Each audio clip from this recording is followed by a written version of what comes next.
Behind the scene आपसे discuss करके ये लगा कि मैं किसी लाइब्रेरी में एंटर किया हूँ, बहुत सारी किताबें हैं, तो कोशिश करूँगा उस लाइब्रेरी में से किसी 1-2 किताबों पे मैं बात करूँ। क्योंकि एक बड़ा अनुभव है आपका,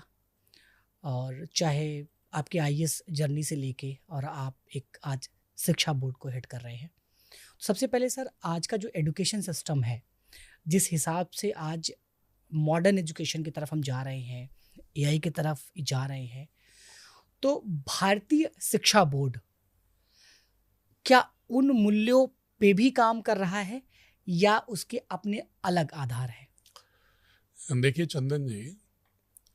कोई भी शिक्षा व्यवस्था अगर वह युग बोध के अनुरूप नहीं है, जी, उस कालखंड की चुनौतियों का सामना करने के लिए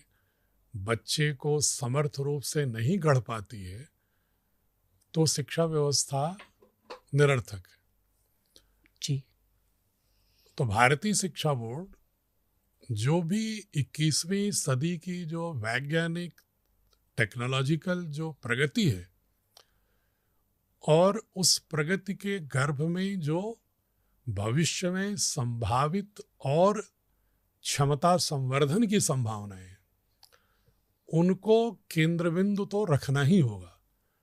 ओके, क्योंकि उसके बिना कोई भी बोर्ड बच्चों के साथ अन्याय करेगा।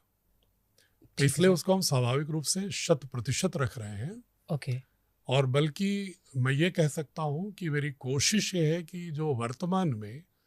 जिस प्रकार की व्यवस्थाएं आधुनिक ज्ञानबोध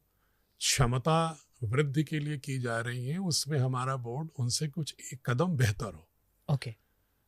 मात्र अंतर इतना है कि जैसा कि हमारे भारतीय शिक्षा बोर्ड का जो भारत सरकार ने गठन किया और पतंजलि योग पीठ को उसका स्पॉन्सरिंग बॉडी बनाया एक कानूनी प्रक्रिया का पालन करते हुए, ओके, तो उसके मॉडल बायलॉज में लिखा हुआ है एक बहुत ही ध्येय वाक्य कि ये बोर्ड क्यों बन रहा है। हुँ, भारतीय ज्ञान परंपरा का आधुनिक शिक्षा में समन्वय, okay, embedding of Indian knowledge system